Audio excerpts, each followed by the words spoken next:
тук този стартер тече яко.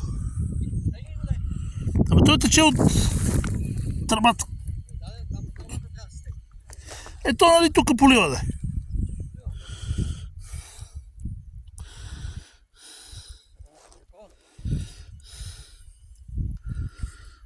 Много симпатично капче.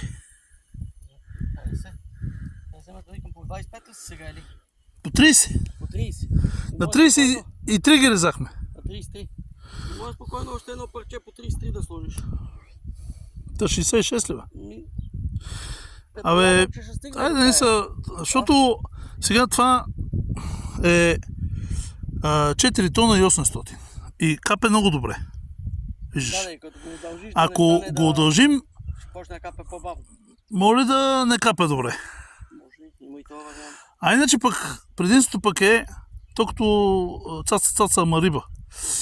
Предимството пък, че ще поливаш 100 метра, 50 метра наведнъж. Половин час ще поливаш или 60 метра, да кажем или 50, как викаш ти.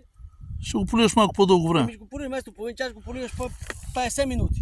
А тя помпата се и мъчи. Не мъчи се. Тя така сега, като такова то ситкото налягане тук и това е малко... Защото това е 800... не мога да поеме... По сметка не мога да поеме 800 литра. Давай, тя... И тя сега практически факти на място врати. Да. Пак толкова малко е. Усъмняваме, че още 20 метра мога да направим. Спокойно. Голямата тръба ще насече на по-малко разстояние. Да. На по-малко пъти. Да. През 50 метра едно, през 30 метра друго. Да. Сега как още 20. То ще иде двойно се едно. Отвъд още. Почти. Почти.